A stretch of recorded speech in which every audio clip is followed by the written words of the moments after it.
So, one of the filmmakers behind the classic The Blair Witch Project has a new movie, Skyman, and we're going to be talking about it today on the Film Threat Podcast.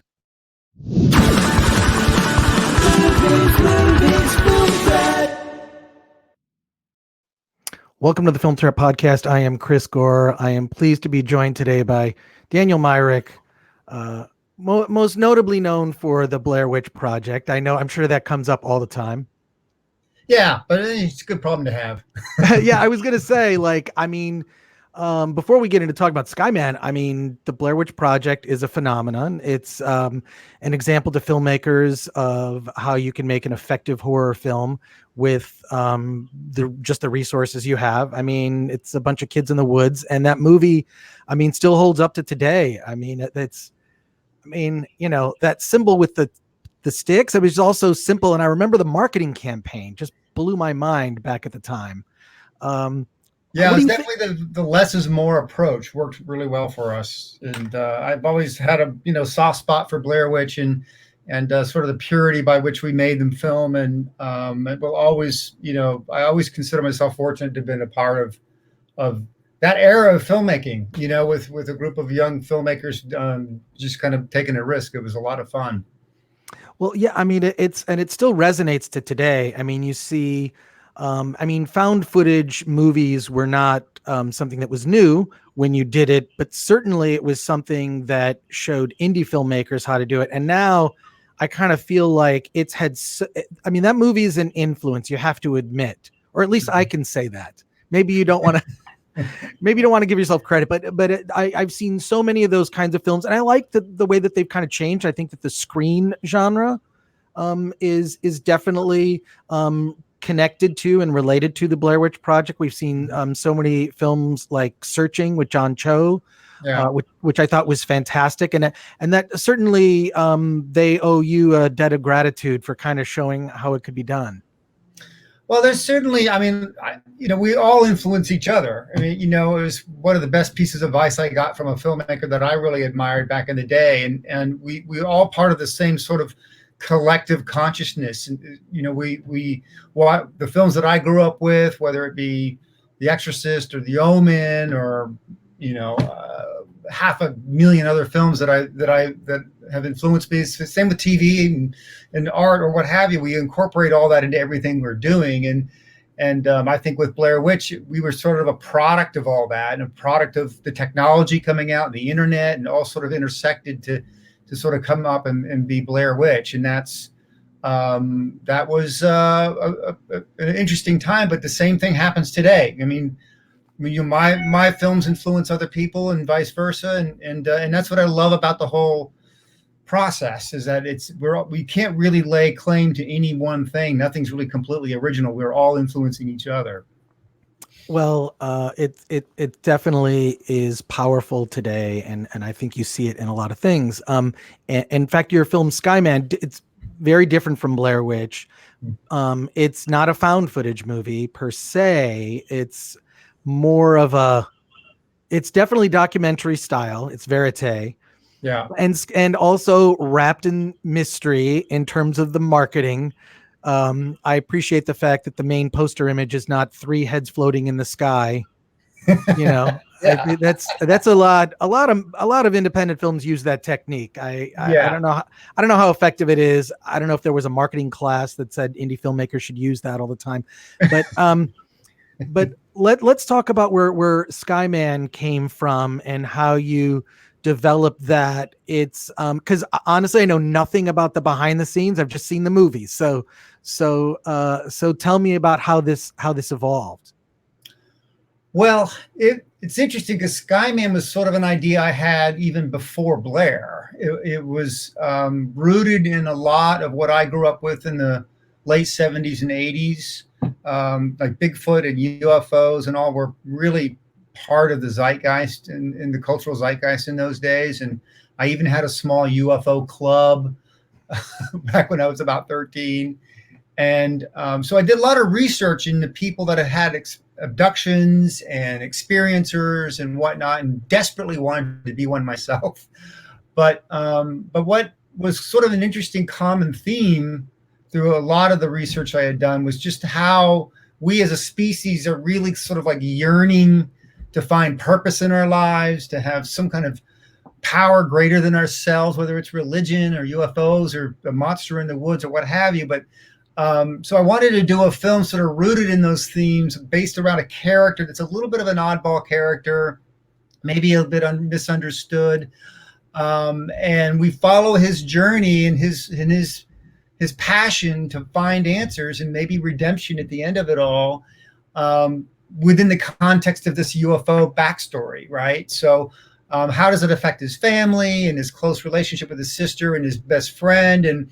And what you think is first is sort of this wacky redneck guy in the Barstow Desert ends up being someone you really kind of identify with and you're rooting for towards the end of the film, that he'll eventually find what he's looking for. And so I just wanted to do a film with that sort of sincerity behind it, and you know, again, rooted in a lot of the things that I had come to kind of research and experience. And I felt that sort of a pseudo documentary format was the most intimate way to kind of convey that without it feeling too polished or produced. It would be a more sort of authentic retelling or a realization of those intimate kind of themes and moments. And so I sort of took this hybrid approach where I'm actually a character in the movie. I'm sort of this Earl Morris voice off to the side,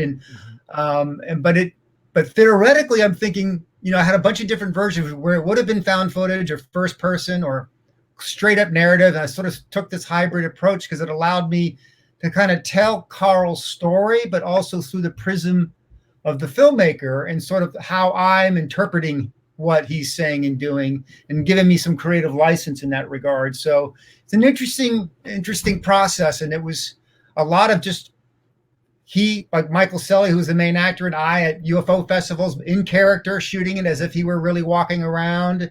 We would go out in the desert and do workshop scenes together and shoot those and use those as part of the film. So it was shot very much chronologically like the movie portrays itself. Like in a way, based on what you just told me, it sounds like you're the protagonist in a way.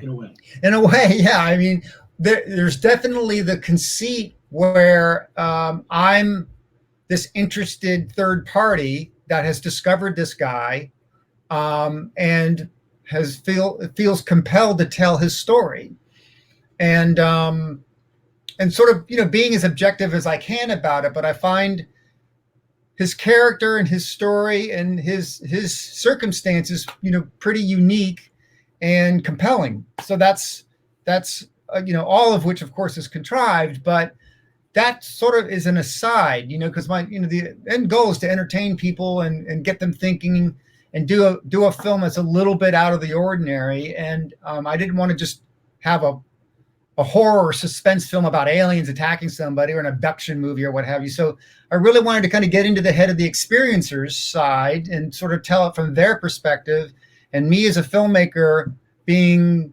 entranced and engaged in this person and this character's journey, and felt a need to convey it in sort of this fact or fiction conceit. Did you get into the world of the people who are obsessed with UFOs? I'm not saying that. I'm also not that person. I mean, I could be that person also. Like, I've been to the fence, that the closest you can go to Area 51. I've taken photos of that fence that is kind of has some scary language on it. I've driven through some of it definitely has sort of their souvenirs and whatnot. I really enjoy it because I want to believe that there is some life out there. But how deeply did you go and into that culture? I think a lot of it is there's a fun aspect, and then there's a more serious aspect. We definitely did a lot of research, read a lot of books, went to a lot of conventions, and spoke with a lot of people, interviewed numerous experiencers, and a lot of it's from over the years just kind of being tangentially interested in the subject matter. And so the thing I really wanted to make sure that was done on this film is that we didn't treat the subject matter lightly, that it would be too easy to kind of, mock this whole subculture, and portray them as kind of wackos, or not really have explored a lot of the deeper meaning and messaging and experiences that some of these people have had, and how there's a lot of interconnectivity. Really, you are, fairly deep into this this research, you'll see that we have a lot of iconography and a lot of messaging and a lot of scenes in the film that only really UFO experts would get and would notice. And that I hope sort of conveys that we took it very seriously, and we wanted to make sure when you saw this film, you could say these guys really did their homework, that they weren't just phoning it in and portrayed this without any real sincerity. Well, I do need to ask, because this has been a lifelong obsession of mine just since I discovered as a very young kid Star Trek, the original series. Yeah. Do you believe in aliens? Do you believe, I think statistically speaking, there has to be life in the universe. Does it exist on the same timeline? And are these alien cultures advanced enough to reach us? That's, I think, another question. So what do you believe? Have we been visited? That's a $64,000 question, right? I definitely think the odds are, if you just do the math, especially with recent technology and our advancements in being able to reach out to other Earth-like planets in our basic neighborhood, the math just is undeniable that there has to be at least some other form of intelligent life in the universe if you just extrapolate what we've discovered in our own backyard. So that to me is almost a definitive yes, that maybe it's not in our basic window of opportunity of being able to understand it, but sometime in the last umpteen billion years, it seems very plausible that there are other intelligent beings out there. Now, whether or not they've knocked on our back door and to say hello is, the odds are much reduced in that regard. But is it impossible? No.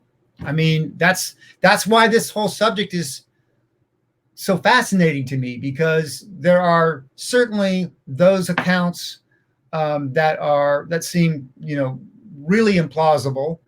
But then there's others that are right on the borderline, that completely lucid, educated individuals that have no reason to look for any publicity whatsoever, and they tell you their stories matter-of-factly with absolute conviction. And it's hard to deny that they, at least themselves, believe in what they saw or experienced, and that's fascinating to me. And that open possibility that something could exist has always driven me in my imagination, and so I never say never. You just when we think we know it all, something comes along and puts us in our place. I completely agree. I think a lot of just our purpose is based on belief, whether Right. it be religion, UFOs, or Nine Inch Nails. I don't know. I love their music. Great music scores too. Yeah. Oh my God. Yeah. Trent Reznor. Awesome. Oh, amazing. So in putting this together, and you've been on, having done television and other films and whatnot, Skyman, I feel like, is getting back to your indie roots, which I really love. What was it like to take this on, and how have audiences reacted to seeing Carl's journey? Well, you really said it there, kind of getting back to my roots. Part of the blessing and the curse, I think, of being an independent filmmaker is that you really want to kind of control your process. I've done other films that are sort of more in the studio side of things, and you just you can't help but give up some control. You have a lot more money at stake, and you have to target an audience, and I get all the economic metrics that are involved with that process. But as an artist, it can be very frustrating because you just don't have control over your destiny. And I think Skyman for me was sort of getting back to where I could tell a story my own way, for better or worse. And with the help of my producer, Joe Restaino, who helped to raise the money for this project, we put a lot of our own money into it. It allowed us to sort of do it on our own timeline, the way we saw fit, with a group of people we really enjoyed working with. So the process was amazing as well. And then, you know, ultimately land in a place that we feel good about it. And so far it's worked out. The audiences have been very receptive. We've screened it for a couple of UFO centric audiences that have really been receptive to it. We had our world premiere at the Austin Film Festival in October, which was greeted with overwhelming positive feedback, which was great. Before the pandemic hit, we were scheduled to screen all over the country, but now we're doing the drive-in thing, which is cool. But yeah, so far it's been exactly where I would hoped it would be, in sort of this small little way, a movie about something positive and some maybe a kind of a commonality that we all share about, you know, wanting to be connected to something bigger than ourselves. And so far the audiences have really responded, which has been great. The drive-in thing, actually, I feel like a lot of indie filmmakers I've spoken to, their movies are now coming to the drive-in. I don't think that's a fallback. I think now is a golden age, a golden opportunity for indie filmmakers who are now on a level playing field with Hollywood. Everything's coming to VOD, right? Right. We have the option for certain theaters that are beginning to open up, but the drive-in, I got to say, I went the other night, had the best time ever. You can text and talk during the movie. You're not disturbing anybody else. Bring your own popcorn or whatever. Yeah. You can chill out. It's awesome.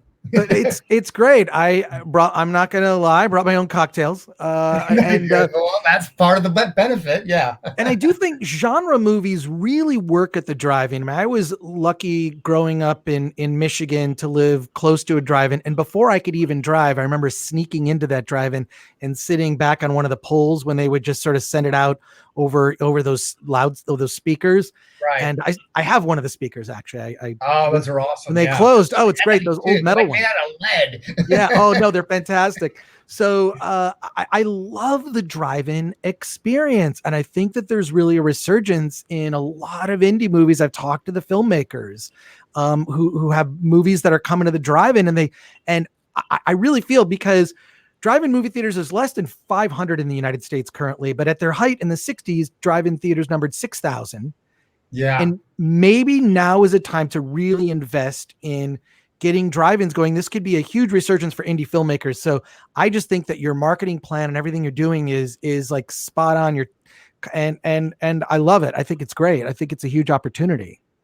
Yeah, we are definitely seeing it as sort of a blessing in disguise. I remember before the pandemic hit, and you know, we were talking about a release strategy, and certainly, you know, it was the pie in the sky before Gravitas picked us up. Was like, you know, we could do a platform release and, you know, hit, you know, small theaters throughout the country and whatnot. And but I always wanted to do sort of this so-called UFO tour, right, where we screened at all the major UFO festivals throughout the country, and then land back in Barstow, California, where we do it a big screening under the stars, effectively a drive-in experience, right, where you can kind of be an open air movie going big screen presentation, which I think would be awesome. So it's really kind of come full circle now with the drive-in resurgence. You know, not only does a film like mine get to kind of, you know, go the same route, but a whole bunch of other people that otherwise wouldn't have gone to the drive-in for a normal film get to experience it that way. And my hope is that it does come back. I mean, the economics have been tough on drive-ins because you can just stuff more bodies in a movie theater and it's kind of impervious to the weather, but the experience itself has never changed. It's still a wonderful experience to see a movie, especially for genre films like you mentioned. and that, I don't know, maybe there is some good in all of this, where is sort of the downturn on the theatrical side for indie films and big picture films. Maybe the drive-in thing can kind of fill that gap. That would be great. I personally love it. I think it's great. The way I describe it to friends who are not drive-in aficionados as I am, it's like tailgating with movies. It's so awesome. I know. Yeah. It's so great. It's so great. I'm just I don't know. I just really hope that drive-ins make a resurgence. I want to thank our sponsor. We can't do this podcast without our sponsor, Storyblocks, which is a storyblocks.com. Go to storyblocks.com/film threat. It's resources for filmmakers. It's a stock footage company, but also great tools for filmmakers. And I got to thank you, Daniel Myrick. Thank you so much for doing the Film Threat podcast. Congratulations on Skyman. Thanks, see it I know you can get it on VOD, but see it at the drive-in. See it at the drive-in, because you will have a blast. We have all the screenings and to keep updating. But if you go to SkymanTheMovie.com, you can check out where it's screening, at what theaters, and we're adding more. Like each week, there's a couple more being posted on there. But we're definitely going on VOD. But yeah, if you can get to see it in the theater, at the drive-in, that's the best. We will put the link in the description on YouTube, or if you're listening to this, SkymanTheMovie.com. Skyman the Movie. SkymanTheMovie.com. We're putting it right there. Dan, thank you so much for talking to us on the show. I really appreciate it. Thank you. Always a pleasure, Chris. Thank you so much. Thank you.